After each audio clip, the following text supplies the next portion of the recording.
Thanks everybody for joining us for today's webinar. We are thrilled. Let's go ahead and get started. Hello everyone, and welcome to our inaugural Jülcast. This webcast series by Jül's marketing agency will be focused on digital marketing. Specifically, we'll be covering all things inbound.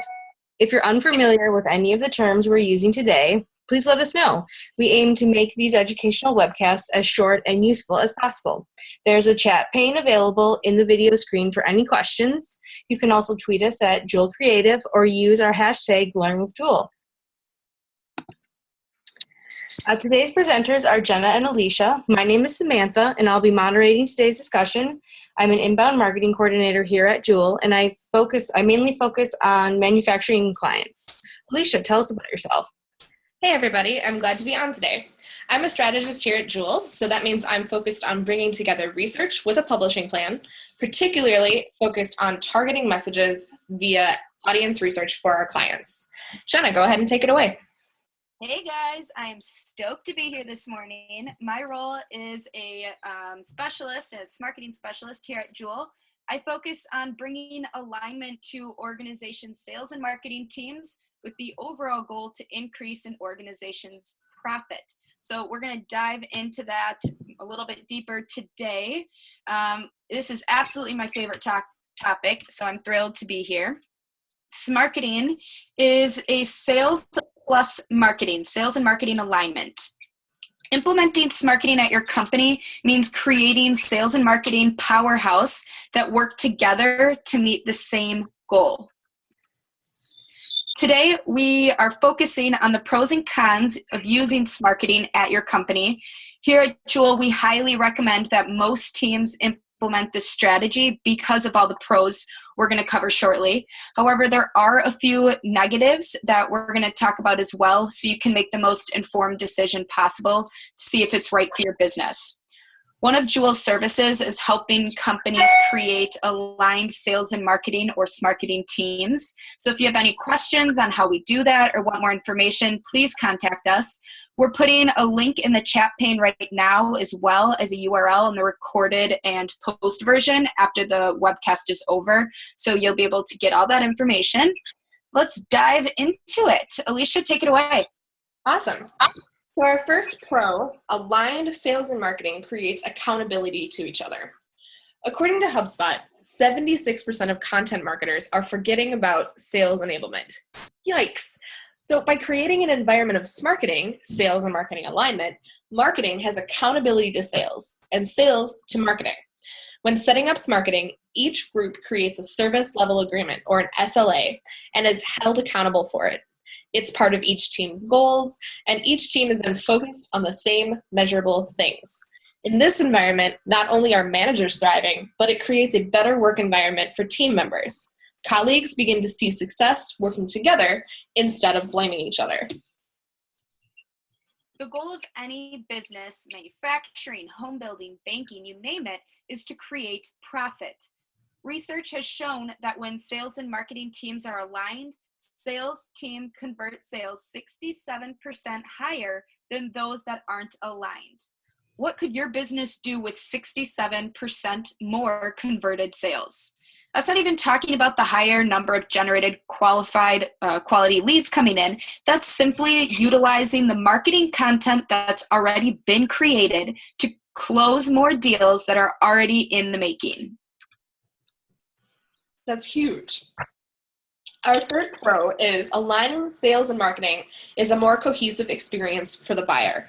I am personally all about the buyer experience. That's why I'm so focused on targeting, we call buyer personas, or the audience that your business is actually going after.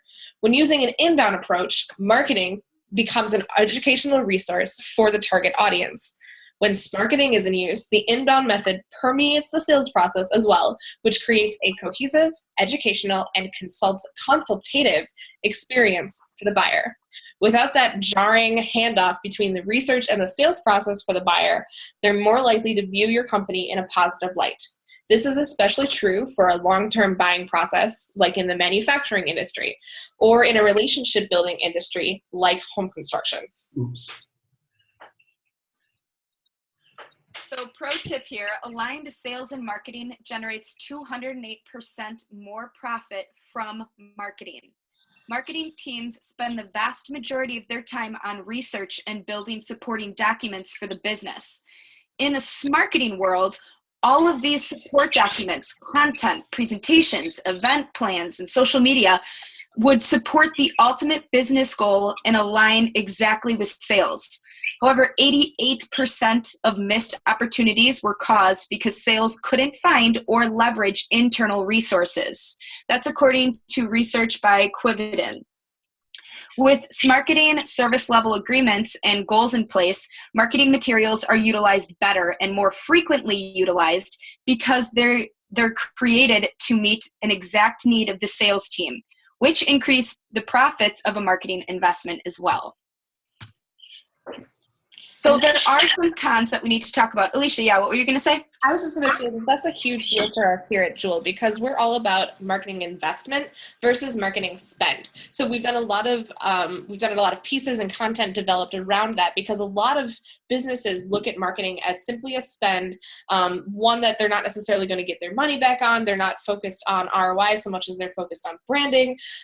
So it becomes more of a spend than an investment. But we believe strongly that if you implement SMarketing at your company, that you're going to be seeing the return on that marketing investment much more frequently than you had been. Right, so part of it is a mindset change that needs to take place, and that's kind of some of the, we're going to talk a little bit about that in the cons. Absolutely. So all of this sounds absolutely fantastic, using ROI, all of that. We are totally in agreement there, but there are some negatives that we have to keep in mind when considering implementing SMarketing. First, aligned sales and marketing takes change, the big time-consuming kind of change. Typically, creating the SLAs and goal setting takes 2 to 4 weeks, but then the real work begins. SMarketing requires two seemingly opposite teams working together really, really well. If your company is like many that we work with, these two teams are at odds with each other more than they're on the same team. There's a mindset change that goes with SMarketing. For marketing, we have to change the focus of the creative and branding and move it towards the ROI. In sales, a focus that close at any cost needs to shift to close ideal customers that will turn into large revenue streams. It seems simple on paper, but we know that this is often a big struggle.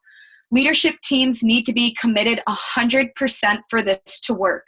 And they must be willing to put in the time and the dedication to make sure that it's going to be a successful plan. Also, the bigger and more established you are, the harder the change is going to be. This is true of any major organizational change, but it's worth mentioning here. The expectation should be between 4 to 6 months. That's a huge time investment as well. But despite these hurdles, we're firmly in the camp of pro SMarketing. The pros far outweigh the cons, and the benefits of SMarketing are far-reaching and they're long-term. Increased accountability, better ROI from marketing, and more closed sales are reason enough for many B2B businesses that we work with to implement this new, better way to do things. All right, guys, now we have some time for questions.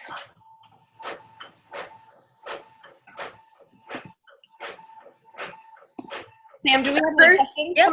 Our first question that came into the chat pane was, how does manufacturing org implement SMarketing? Yeah, I'll take this away. It sounds like maybe a printer is going off. If people want to mute their microphone, that'd be good. But yeah, how does a manufacturing organization implement marketing? Well, it starts with understanding your current processes in your organization. So how are you marketing, and is that successful? How are you selling? How is that successful? So Alicia was mentioning that we have a lot of ways to determine if it is or isn't successful. One is a return on marketing investment calculator. Sam, will you throw that up in the chat pane, please? Definitely. Just give me a second and I'll put that in there. Great. So this is going to allow you to determine, is your cold calling effort successful? How about the digital marketing, trade shows? Calculate all your channels and see what the cost of customer acquisition is. after you do that, it's about implementing a closed loop process between sales and marketing. So are you able to hold your marketing and sales team accountable right now? Closed loop allows marketing to see what deals sales has closed that they've pushed to them, and allows sales to work closer with the marketing team to produce content that they need. One awesome stat that I use quite frequently is companies with strong sales and marketing alignment achieve 20% annual growth, where companies with poor sales and marketing alignment have a 4% revenue decline. So it's obvious that it's important to consider and important to have within your company. It's just about analyzing where you are and figuring out how you're going to get to effective SMarketing. Great answer, Donna. Oh, we just got another question. Sounds very familiar. My teams are constantly fighting. I just don't think we could get them on board for this change. How do I know? That's a great question, and I will actually take that one. So I've worked at companies previously, and we've worked with companies through Jül that are experiencing this exact same thing. So typically you have very different goals when you have a sales team versus your marketing team.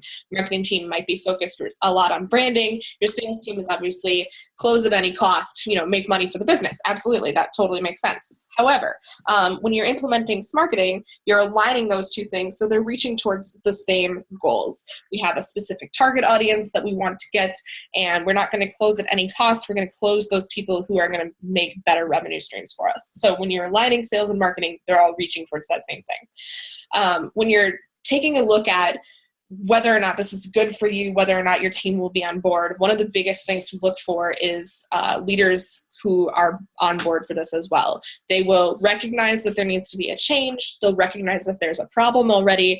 And your leadership team, from your CEO to your VPs to your directors, will all be on board to make this happen. They'll be dedicated and focused to do this for the long term. Like we mentioned before, this is a long-term change that will take 4 to 6 months to really get everyone on the teams on board and make sure that this is happening on a regular basis. So if your teams aren't quite ready to be there, they're not quite mature enough to make that happen, then it might not be the right time for you. But we do recommend that you get everyone on board with your new hires that you make, and really coach your leadership teams to make that happen. It's also, I'm going to add a couple things in there. I've seen a few different things work pretty well. So a couple companies will start implementing, like a bonus system or things like that, where if you set goals and sales and marketing are successfully hitting these goals together, you get more time off, or, you have some sort of bonus that happens. And that creates that alignment for them. They're going to be excited to be hitting those goals, and they're going to push each other and hold each other accountable. That's really what it's going to be about. The more that they can start working together and holding each other accountable, implementing a closed loop process, the better they're going to start working together. And, sales will be able to give marketing feedback. Marketing can make changes and start seeing improvements in the funnel with sales closing. So a few things to keep in mind. Awesome. Thank you. One other question here for Alicia. You talked a little bit about SLA and SMarketing. Can you tell us how those fit together? Give us a little bit more information about that. Yeah, so when we're first implementing SMarketing, one of the very first steps we take is to create a service level agreement, or an SLA. It helps to think of both your sales and marketing teams as two different vendors that are going to be working together very closely. So you're setting up goals for each team in their area of expertise, so marketing for marketing, sales and sales, but you're reaching towards the same goals. So those goals that they're creating are both aligned with the ultimate company goal, whether it's bring in more qualified leads, whether it's create packages that can work as extensions of current contracts, whatever the goal is. Both your marketing team is working at things that marketing is really good at, sales is working on things that sales are really good at, and you're reaching towards the same goals. Does that help answer the question? Absolutely. Excellent.